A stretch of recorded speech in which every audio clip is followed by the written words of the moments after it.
What's up, everybody? Hope you're doing good. It's a beautiful day. Thank you very much for stopping by. I'm sitting right here ready. I actually have a meeting in 30 minutes, but I must do this very quickly for you.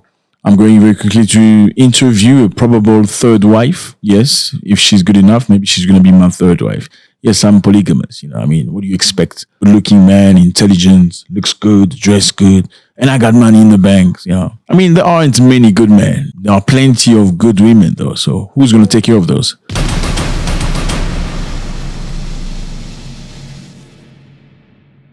We need to share. Sharing is caring.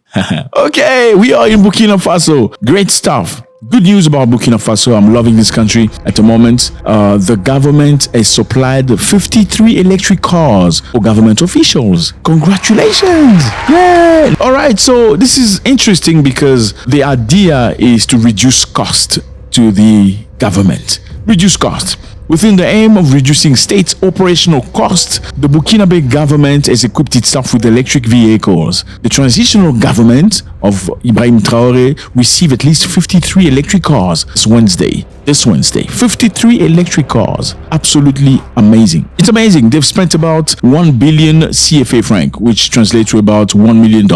So fellas, for $1 million, you can get 53 cars that are electric cars. Okay, this is as opposed to many African governments, especially in Central Africa, where you see people spending $1 million on 3 cars. Yes, they say we have a budget, it's $1 million, but we spent $1 million on 3 cars.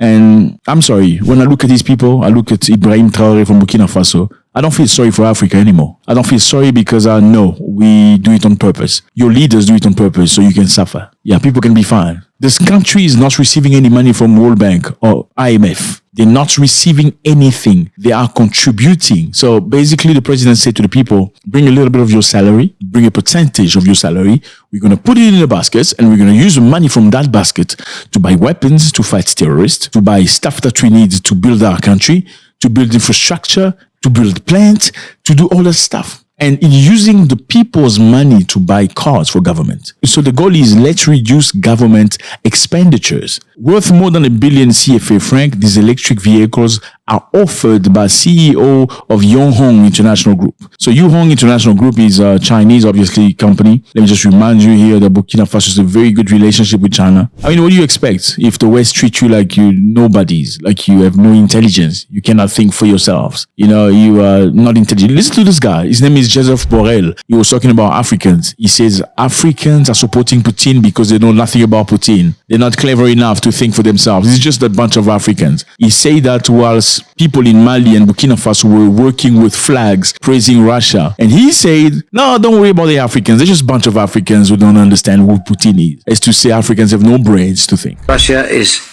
able to deflect blame, twist reality, and to find an audience in some part of the world. I've seen in the TV screens these African young people on the streets of Bamako with a billboard saying, Putin, thanks, you have saved the Donbass and now you will save us. It's really shocking. Well, you can consider these people don't know where the Donbass is. Maybe they don't even know who is Putin, but they are getting mobilized on the streets. And I see in some capital of a country who is a candidate to become member of the European Union. You don't have to go to Bamako, you have to go to the Balkans. And you will see in the Balkans, thanks, happy birthday. So you see that shows you how they think about you. And obviously when people think about you in that way, what do? You turn your face to people that consider you, people that respect you. The bottom line is when you get money from World Bank and IMF, they will tell you how to run your country. They will come to you, oh, your human rights is not okay, you're mistreating these people. They will tell you need to allow men to be with other. I have no issue with that, provided that, everybody their own, but some cultures don't accept that. You know what I'm saying? Some culture and tradition are not okay with that. Apart from South Africa, which officially is okay with that, and maybe Gabon with the former presidents, I'm not sure what's going to happen with the new president. The majority of Africa is not necessarily okay with that. So They're going to tell you, you need to allow them to get married. If you don't do that, you are not democratic enough. So you're not getting any money. That's what's happened with Uganda. They blocked the Ugandan president because he said, I'm not going to change the law that's been voted in parliament. Parliament has voted the law with traditional leaders, with cultural leaders, religious leaders coming together and choosing not to allow that. I'm not going to do that because you give me money. You can keep your money. Now, Burkina Faso is one of those. They don't want to be told what to do. They want to run their own country. That's how they kicked out the French and their soldiers. Leave our country. We can do our own things. Now, Ibrahim Traoré has shocked everybody. He's a young man, 36 years old, fellas. That's why I said to you, most men only grow up until they're 31. After 31, men don't grow anymore. They just learn how to use different words, special words, very hard English words. But the brain stops. It's a very little number of men that continues to grow after 31. And this man shows you, look at other presidents. They're old people, but they just want to loot. But they become president, they become rich, they build houses, they get 6, 7, 9 wives, they build buildings for themselves, and the people are scared to hold them accountable. Scared to say, where did you get the money from? Because we know your salary. And that salary does not allow you to build all these buildings. Now, this man, first thing he did by entering power, he said, I don't want my salary as a president. I'm a soldier. I want you to pay me as a captain. Do not pay me as a president. People were touched by that. Then when he said, okay, then everybody needs to give a percentage of their salary so we can put it in a basket. Because the World Bank does not want to look at us, we can look after ourselves. We can be independent. We can produce our own things. People were more than ready to come and contribute because the leader leads by leadership. 53 cars has been provided by the Chinese. Obviously, you have to work with somebody. Nobody progresses alone. If the West wants to consider you like children, at least you can look into the Chinese and the Russians. And that's what they're doing. And China has seized this opportunity to show we can actually deliver for you. So vehicle of the range of 500 kilometers. If you jump into a vehicle, you can drive 500 kilometers with non-stop. And it will effectively reduce harmful gas emission and contribute to environmental protection and reduce the cost of fuel and maintenance. So less maintenance, less fuel. You know how much government in Africa, especially in Central Africa, spend on fuel? Like just the minister and his crew, the fuel has to be paid by the state. So when the state pays for the fuel, they can go see their 6, 7, 9, 11th wives. They can go on trips and whatever. They can sometimes even sell the fuel to other people and lying that they've used it for office purpose. Because there's no monitoring. There's no system that monitors you left from A to B with what purpose? Was it for the government purpose or was it for your personal issues? So that's going to reduce the fuel. That's going to reduce the cost. Then they're going to deliver the money appropriately to where it's much needed. Now, let me remind you here, before Ibrahim Traoré, there used to be another man. His name is Thomas Sankara. This is Thomas Sankara, young man in his early 30s. I feel like we're becoming dumber and dumber and dumber and stupider as time goes. Men used to be men, like men used to be strong. Remember, during independence, the people that stood for Africa were young men in their early 20s, in their early 30s. They were president. Lumumba, Sankara, all those people, they were young. Now look at a 30-year-old random average man today. He's busy insulting women on social media. He's busy trying to say, oh, this soccer player is better than that soccer player. Oh, matter of fact, this star is not as good as that singer. He's got a bigger house. It's absolutely insane. Absolutely nothing about geography. They know nothing about culture. They can't even build decent relationship with next people. It's very sad. Now, Ibrahim Traoré is showing us something completely different. Thomas Sankara, in his time, what he did was, he said to the people of government, you do not need to drive in a Mercedes just because you're part of the government. I am sweating, fellas, talking to you. You do not need to drive in Mercedes. Oh, from now on, actually, you're going to be driving in the Renault. It's Renault 5. Who remembers those cars? Do you remember them? Renault used to be a French-made whatever car. It was cost effective. It spent less fuel. And they gave it to the generals and the ministers and the prime minister and everybody. Reynolds. Were they happy? No, they were not happy. Many of them were really, really pissed off because he did that. The goal was to keep money. Stop spending money for nothing. Use the money to build something constructive, something important. Use the money to start agriculture. The next thing he did was, okay, guys, you don't need expensive trips. You can all travel economy. Nobody travels on first class in business anymore, unless it's the president himself or the prime minister. Members of government do not need to travel first class. Nobody will travel first class. Nos ministres ne sont pas autorisés à voyager en première classe dans les avions. Ils prennent les classes touristes. Et même quand il est possible de faire voyager par les avions charter, nous le faisons.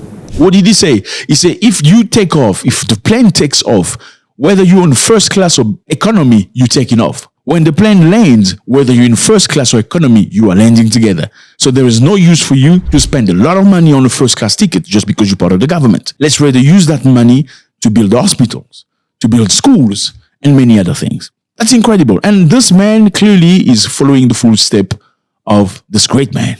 Next thing was very interesting, still in Burkina Faso. Burkina Faso has launched its second production of tomatoes. So the president, Ibrahim Traoré, has inaugurated the new tomato processing plant in Bobo-Dioulasso, reiterating the country's commitments to economic independence through addition of values to one of its raw materials. Aujourd'hui, c'est un grand jour. C'est le lieu pour moi de dire merci au peuple qui a compris donc notre mission et qui a souscrit massivement et d'appeler ceux qui étaient sceptiques à pouvoir souscrire massivement à l'APEC parce que la concrétisation des souscriptions depuis le premier jour qu'on a lancé le programme est là aujourd'hui. Ce n'est que la première phase et je pense que dans quelques jours, nous allons inaugurer une autre usine du côté de Yako où l'APEC a pris des parts énormes donc, dans cette usine et bientôt donc l'usine de Tenkodogo qui verra jour. Donc tout ça rentre dans le processus d'industrialisation. Ça ne peut que nous rendre fiers et très heureux donc de la marche qui a été comprise par le peuple. So Burkina Faso can produce a lot of tomatoes. And like I said, this man is all about business. A second tomato processing plant where they can produce tomato products and stuff. They say this plant is a symbol of determination for the Burkinabe people to ensure their economic sovereignty.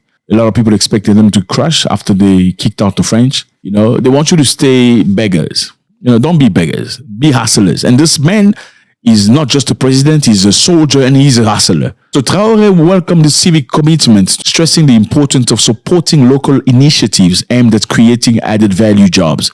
So they're going to be creating about 10,000 jobs for the people with this processing plant. And this is not the first one. Okay? This is the second one. On the first one, they spent about $8 million for these processing plants, producing about 290,000 tons of tomato in 2021. So by this, they're going to be reducing the cost of wasted tomato, you know, some that rot, because Burkina Faso is quite a harsh, you know, in terms of climate place. And they're going to create a space where the tomato is going to be produced and going to be transformed into tomato paste, into many other products. The facility is expected to mitigate these issues by processing locally grown tomatoes into paste, puree, and sauce, thereby reducing waste and decreasing reliance on imported tomato products. So, number one, they kill the fact that they will need to import tomatoes. There are African countries here, they import everything. Not even toilet paper, they make nothing. They don't even make pens, even lighters. Everything has to be imported. It's only $8 million he needed to build this tomato plant. And government officials in many African countries, they just loot, steal. It's very sad. The countries are dirty. It looks like toilets. I'm sorry to tell you the truth. We need to tell you the truth. Being a president does not mean an opportunity for you to loot, to steal, and destroy, and enrich your family. Because you think you have a time frame, which is 5 years. After 5 years, you probably will never get this opportunity. Well, I understand. It's okay to take a little bit if that's the case. You can take a little bit, but what about the people? Use the money to build. I mean, there are some people here, I'm sorry, that don't deserve to even be because they are destroying everybody's future. If you are a president and what you're doing is destroying instead of creating, I'm sorry, they should put you on the line and take you out. You shouldn't be there because you are sacrificing other people's lives. There are no hospitals, no roads, nothing, no infrastructure because of you. You want to enrich your family, your friends, your concubines and stuff like that. Insane. So that's what it is, fellas. Ibrahim Traoré is showing us the way. I think we need to learn about this man and give him the praise that he needs. Okay. Number one, 53 cars have been, you know, put to the plant for people from the government. 53 cars. They spent $1 million only. And also on top of that, they're going to have an assembly office in Burkina Faso. Captain Maida announced on upcoming installation of industrial units for assembling electrical vehicle entirely in Burkina Faso. And also, you know, enable Burkina Bay people to learn how to do this. In other words, going to be assembling these electrical cars in Burkina Faso. It won't be imported anymore. Isn't that great? Isn't that amazing? Isn't that how you develop a country? Let me say South Africa is one of the few countries that can assemble cars, maybe from other countries, German cars are assembled in South Africa. Like Volkswagen has been manufacturing cars in South Africa for 70 years now. The BMW plant in Roslyn has been producing cars since 1968, making BMW the first manufacturing facility outside Germany. It was in South Africa. And that's not stopped there. Mercedes-Benz, plant is in East London. The plant has been producing Mercedes-Benz vehicles since 1958. That's a long time ago. Now, Burkina Faso is going to be next, producing electric cars, reducing emission of gas, and reducing costs to the government. Whilst Burkina Faso is trying to reduce costs to the government, in other African countries, people are expanding the cost to the government. There's more costs. They ask more money than they need. Do these people deserve to leave? I don't know. You tell me. Because of them, we're going to have a very negative experience of life because they are very selfish, because they choose themselves over the people. God bless.